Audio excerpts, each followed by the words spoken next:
ఉత్తర తెలంగాణ వరప్రదాయినిగా పేరువాంచిన శ్రీరామ్ సాగర్ జలాశయం గడ్డు పరిస్థితిని ఎదుర్కొంటోంది. బీడు భూములను సస్యశ్యామలం చేసింది శ్రీరామ్ సాగర్. లక్షల ఎకరాలకు సాగునీరు అందిస్తున్న ఈ జలాశయంలో ఏటేటా పూడిక పెరిగిపోయి ప్రమాద ఘంటికలు మోగిస్తోంది. నీటి నిల్వ సామర్థ్యం దాదాపు సగానికి తగ్గిపోవడంతో ఆయకట్టుకు సాగునీరు ఇవ్వడం ప్రశ్నార్థకంగా మారుతోంది.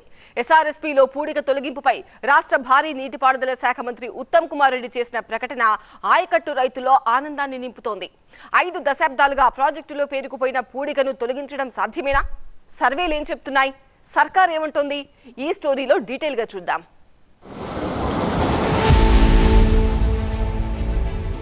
గోదావరి నది జన్మస్థానానికి 323 కిలోమీటర్ల దూరంలో నిజామాబాద్ జిల్లా మెండోరా మండలం పోచంపాడు దగ్గర గోదావరి నదిపై శ్రీరామ్ సాగర్ ప్రాజెక్టును నిర్మించారు. 1963 జూలై 26న నాటి ప్రధాని జవహర్లాల్ నెహ్రూ చేతుల మీదుగా ఈ ప్రాజెక్టుకు పునాదిరాయి పడగా 1978లో నిర్మాణం పూర్తయింది.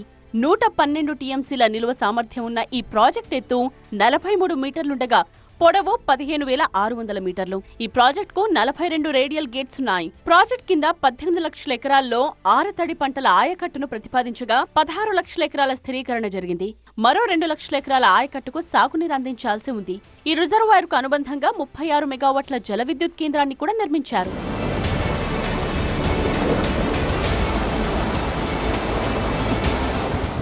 రిజర్వాయర్ నుండి కాకతీయ కాలువ, లక్ష్మీ కాలువ, సరస్వతి కాలువల ద్వారా ఉమ్మడి నిజామాబాద్, కరీంనగర్, వరంగల్, ఆదిలాబాద్ జిల్లాలకు సాగునీరు అందుతోంది. శ్రీరామ్ సాగర్ ప్రాజెక్టు నిర్మించినప్పటి నుండి ఇప్పటి వరకు పూడిక తీయకపోవడం జలాశయం మనుగడకే ప్రమాదంగా మారింది. ప్రాజెక్టులో ప్రతి ఏటా పూడిక వేగంగా పెరుగుతూ వస్తోంది.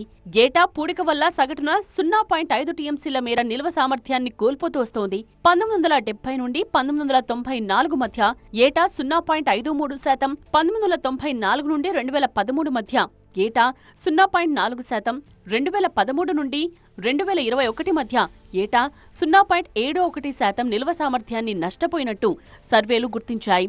జలాశయం పూడుకుపోతోన్న వేగం కొన్నేళ్లుగా వేగంగా పెరుగుతోంది. ఇది ఇలాగే కొనసాగితే భవిష్యత్తులో రాష్ట్రానికి భారీ నష్టమే కలగనుంది. ప్రాజెక్టుపై ఆధారపడిన 18 లక్షల ఎకరాల ఆయకట్టు భవిష్యత్ ప్రమాదంలో పడుతుంది.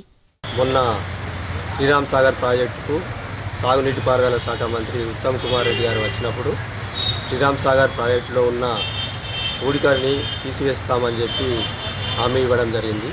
వాస్తవంగా 120 టీఎంసీల కెపాసిటీతోని ప్రాజెక్టు నిర్మాణం జరిగింది. కానీ ఇప్పుడు అది 80 టీఎంసీలకు పడిపోయింది. గత ఎన్నో సంవత్సరాలుగా గత ప్రభుత్వాలు పూడిక తీస్తామని చెప్పి ఎన్నో హామీలు ఇచ్చినాయి. ఇప్పటి వరకు ఆ హామీలు నెరవేరలేవు. కాబట్టి రైతులకు ఇప్పటి వరకు కేవలం ఒక్కటే పంట పండడం జరుగుతుంది. 2 పంటలు పండాలంటే రైతులకు ఖచ్చితంగా ఆ ప్రాజెక్టులోని ఉన్న పూడికని మొత్తం తీయాల్సిన పరిస్థితి ఉన్నది.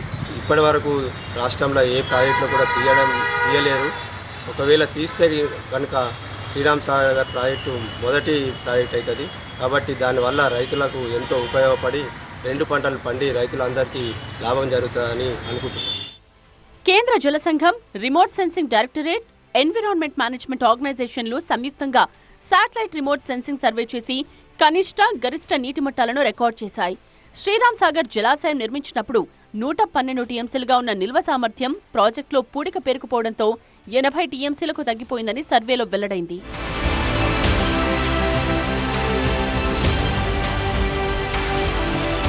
శ్రీరామ్ సాగర్ ప్రాజెక్టులో పూడికతీత చేపట్టాలని ఎన్నో ఏళ్లుగా రైతులు డిమాండ్ చేస్తున్నారు.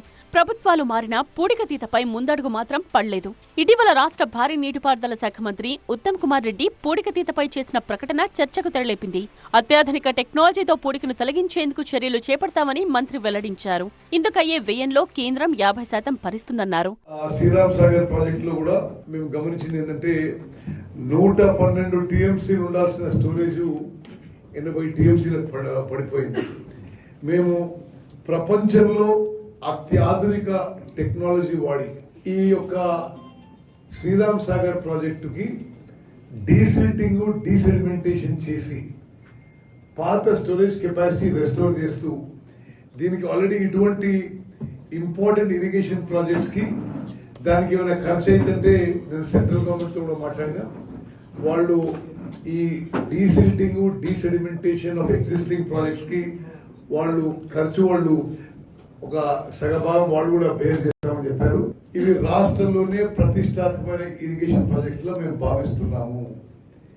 దీనికి పునరుజ్జీవం చేయడానికి, మెయింటెనెన్స్ చేయడానికి అన్ని విధాలుగా ఎంత ఖర్చైనా సరే ఈ 2 ప్రాజెక్టుల విషయంలో మా ప్రభుత్వం వెనకాడకుండా మరి మంచి స్థాయిలో ఈ ప్రాజెక్టులని రీజుమినేట్ చేసి ఎక్కడెక్కడ ఏమైనా మరమ్మతులు ఉన్నా, ఏ విషయాలున్నా అది టేకప్ చేస్తామని చెప్పి నేను మనవి చేస్తున్నా. పూర్తి సామర్థ్యంతో పూర్తి ఆయకట్టుకి వీటి ద్వారా నీళ్లు చేరే విధంగా మేము అన్ని రకాల చర్యలు తీసుకుంటామని చెప్పి ఈరోజు మరి ఇక్కడ ఈ శ్రీరామ్ సాగర్ ప్రాజెక్ట్ నుంచి నేను రాష్ట్రం మొత్తానికి మనవి చేస్తున్నాను. మంత్రి ప్రకటనపై ఆయకట్టు రైతులు హర్షం వ్యక్తం చేస్తున్నారు. సాధ్యాసాధ్యాలపై చర్చిస్తున్నారు. పూడిక తీస్తే ప్రాజెక్ట్ పూర్వవైభవం సంతరించుకుంటుందని రైతులు అంటున్నారు. ప్రాజెక్టులోని నీటిని ఖాళీ చేసి పూడికతీత పనులు చేపడితే తాము పంటలు వేయడం సాధ్యం కాదని ఆందోళన వ్యక్తం చేస్తున్నారు.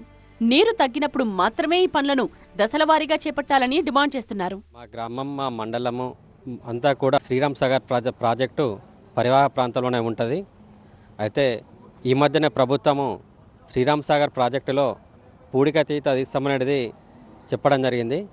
అది ఒకంతకు సంతోషమైనా కూడా ఎప్పుడైతే ప్రతిసారి కూడా నీళ్లు తగ్గినప్పుడు రైతులు కడాలకు, ప్రాజెక్టులు ఉన్నటువంటి కడాలకు మా పూడికతీత చేయడం జరుగుతుంది.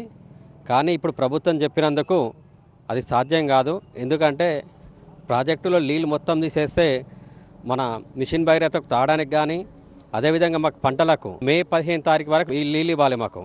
మాకు పొలాలు ఇప్పుడే ఇస్తారు. ఇవి లక్ష్మీ కినాలు, సరస్వతి కినాలు కూడా ఈ 15 తారీఖు తుకలు పోస్తారు. మేము పొలం వేసి ఇది కావాలంటే పొలాలన్నీ కూడా వండాలా, పంటలు వండాలా అంటే మే 5 వరకు నీళ్ళు ఇవ్వాల్సి వస్తుంది.